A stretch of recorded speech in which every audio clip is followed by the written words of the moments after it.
Really nice guy. Honestly, on here tomorrow, I think he's supposed to be here again. He's a nice guy. Tomorrow, I think he's supposed to be here again. You should go to him. He's a nice guy. Nice guy.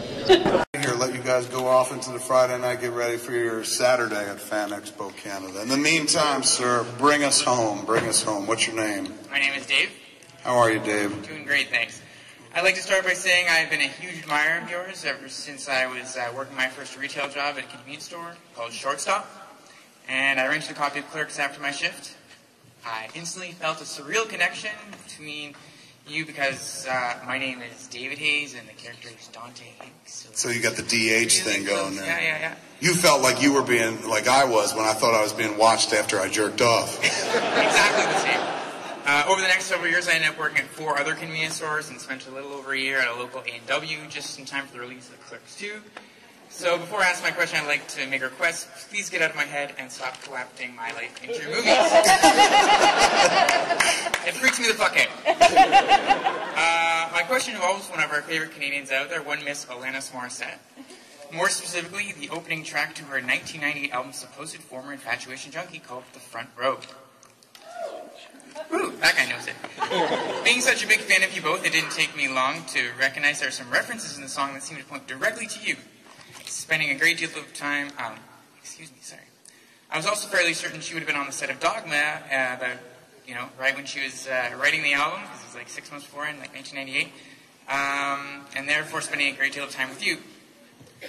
That to me seemed to cement the fact that you were indeed the inspiration for the song. Here are some examples of the lyrics in question. Come on. As though I were kissed by a god, Dogma reference. We said, let's name 30 good reasons why we shouldn't be together. I started saying things like, you smoke and you live in New Jersey. Plus the chorus of the song is as follows, I'm in the front row with popcorn, I get to see you close up. Clearly a nod to movies and perhaps that for the song. Sorry, I'm a little nervous, everyone. This guy's like, do it, dude, do it. Clearly a nod to movies and perhaps for the that someone was written for the song was in the industry, I suppose my question is, have you ever heard the track, made the connection, and if you haven't, could you think of any experience that you shared in 1998 that would have inspired Alanis to write the song?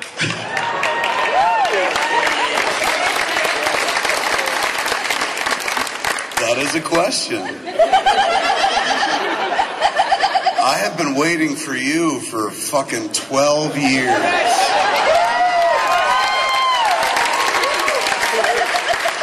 Just waiting for somebody to make that connection and be like, are you the guy in that song?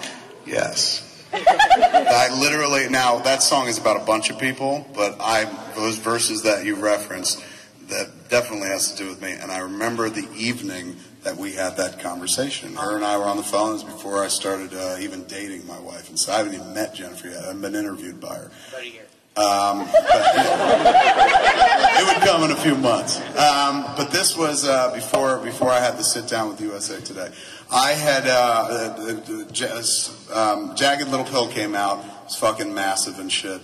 The song, Isn't It Ironic, like naturally when that came out, everyone was just like, did you hear there's a song on this chick's album, Isn't It Ironic? And I was like, right on. They're like, that's what Randall says in Clerks. And I was like, it's a fucking coincidence, I assure you. When I met Alanis Morissette, she's like, it's no coincidence. She's like, I was a huge fan of Clerks, man. I love Clerks. We watch it on the bus all the time when we tour and stuff. She'd watch Mallrats as well.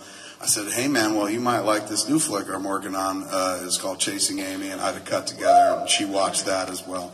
So it was, let me see, it was the tail end of my relationship with Joey Adams. We were just kind of falling She's out. super hot.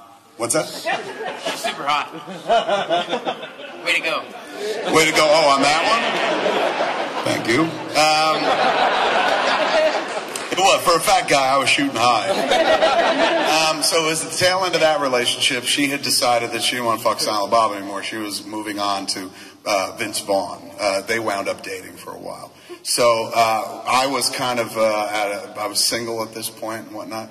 And my agent, Phil Raskin, had called me up, and he was just like, do you know who Alanis Morissette is? And I was like, well, I mean, I know that album. That album's awesome. And me and Scott would play it all the time in the car, and we would love to sing about the would he go down on you in a theater? She go down on you in a theater part. Whenever that part came, we'd sing it real fucking loud, man.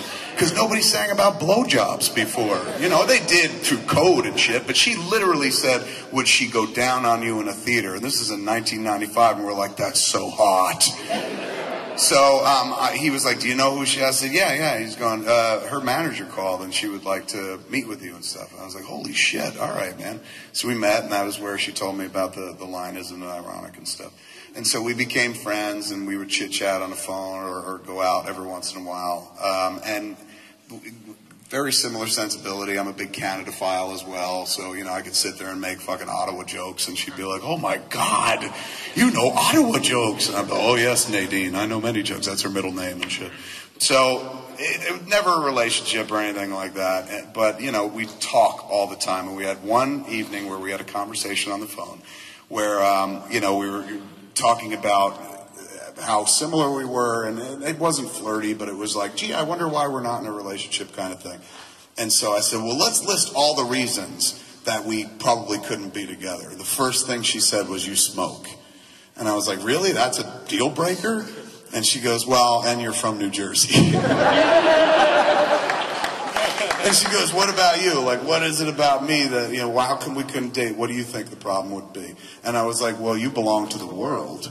And she goes, oh, Kevin, that's so heavy. Why did you have to say that? I was like, you're massive right now. You're all over the place, man. Fucking, you're always doing concerts and shit. Like, the world has your fucking attention. So, you know, the conversation kept going and then ended and stuff. Months later, man, you know, the new album comes out, Expo's former infatuation junkie.